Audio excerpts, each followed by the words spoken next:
رضوانہ تشدد کیس میں بڑی پیش رفت، سول جج کی اہلیہ سومیہ عاصم گرفتار۔ ڈسٹرکٹ اینڈ سیشن کورٹ اسلام آباد نے ملزمہ سومیہ عاصم کی ضمانت خارج کر دی۔ فیصلہ سن کر ملزمہ کمرہ عدالت میں رو پڑی۔ فیصلے سے متاثرہ بچی کے اہل خانہ مطمئن۔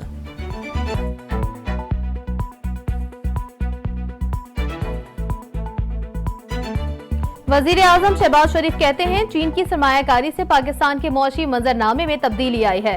ترقیاتی منصوبوں میں چین کا کردار اہم ہے۔ سی پیک پاکستان اور چین کے درمیان بہترین منصوبہ ہے۔ چینی کمپنیوں میں پاکستان کے کام کرنے کے مواقع اور روزگار کے نئے مواقع پیدا ہوئے۔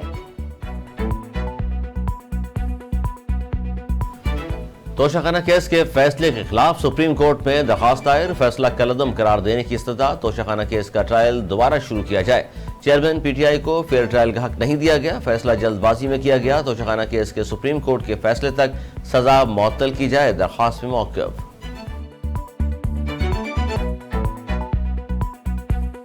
چیئرمین پی ٹی آئی کو بہتر سہولیات مل گئی، ہائی سیکیورٹی سیل نمبر 2 میں منتقل۔ طبی معائنے کے لیے 3 شفٹوں میں میڈیکل آفیسر بھی 24 گھنٹے کے لیے تعینات۔ جیل کے اندرون اور بیرون سیکیورٹی بھی high alert. Chairman P T I کو کرسی میں چارپائی اور گدے وغیرہ کی سہولیت دستیاب۔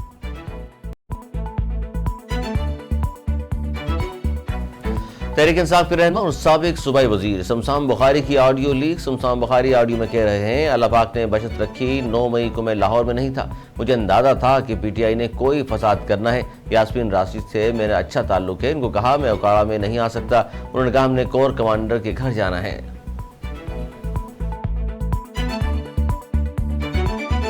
ہزارہ ایکسپریس کے حادثے کے سبب بند ڈاؤن ٹریک 18 گھنٹے کے بعد بحال۔ 10 بوگیوں کو 13 گھنٹے کے بعد ٹریک سے ہٹا دیا۔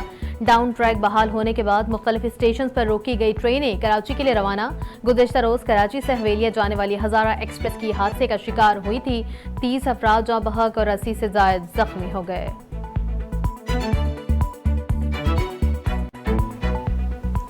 وزارت آئی ٹی نے سرکاری ملازمین کے لیے وی پاکستان اپلیکیشن لانچ کر دی۔ وفاقی وزیر آئی ٹی اینڈ ٹیلی کام امین الحق نے کہا ایپ کے استعمال سے آڈیو ویڈیو لیک کے خوف سے باہر نکل سکتے ہیں۔ اس اپلیکیشن کے سرور پاکستان میں ہونے سے یہ محفوظ ترین ہوگی، اس کا سورس کوڈ بھی پاکستان میں ہوگا۔ وفاقی وزیر احسن اقبال کا کہنا ہے کہ ایک طرف ہم ایٹمی طاقت بن چکے ہیں، دوسری طرف ہمارے پاس بیماری سے لڑنے کے لیے پورے ذخائر مہلک بیماری ہے، ایک ہیپاٹائٹس اور دوسرا ڈائبٹیز۔ ہر شخص میں خودی کا جذبہ ہونا چاہیے تاکہ ان بیماریوں سے لڑا جا سکے۔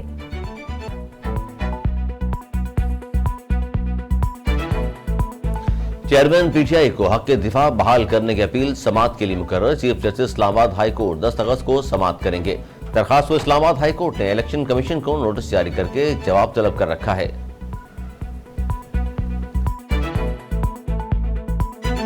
نگراں وزیر اعظم کے لیے سابق وزیر خزانہ حفیظ شیخ اور سپریم کورٹ کے ریٹائرڈ جج کا نام بھی شارٹ لسٹ ہونے والوں میں شامل۔ وفاقی وزیر داخلہ رانا ثناء اللہ کا کہنا ہے 9 اگست کو اسمبلیاں تحلیل ہوتی ہیں تو حلقہ بندیوں کا کام 9 دسمبر تک مکمل ہو جانا چاہیے۔ اگر الیکشن 90 دن کے بجائے 120 دن میں ہو جائیں تو کوئی فرق نہیں پڑتا۔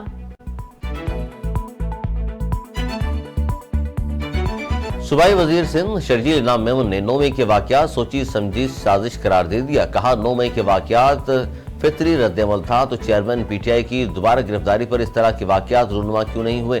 عدم اعتماد کی تحریک کے ذریعے اقتدار سے نکالے جانے کے بعد چیئرمین پی ٹی آئی مسلسل آئین و قانون کی دھجیاں اڑاتے رہے۔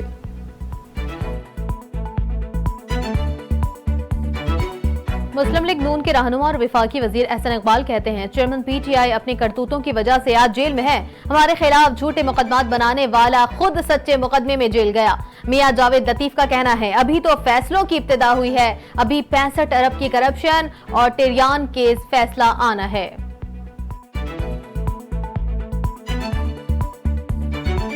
سربراہ عوامی مسلم لیگ شیخ رشید احمد کا کہنا ہے مولانا فضل الرحمان کی اگلی سیاست بھی کٹی ہوئی پتنگ کی طرح ہوگی۔ مولانا فضل الرحمان اپنا سمدھی گورنر تو لگوا سکتے ہیں، اپنی پارٹی کو الیکشن نہیں جتوا سکتے۔ بولے اگر اسحاق ڈار کا نام ڈراپ ہو گیا تو سمجھ لیں نواز شریف کا نام ناک آؤٹ ہو گیا ہے، کیونکہ اکاؤنٹنٹ اور کامسٹ میں بڑا فرق ہوتا ہے۔ کراچی سمیت سندھ کے مختلف اضلاع میں انسداد پولیو مہم کا آغاز۔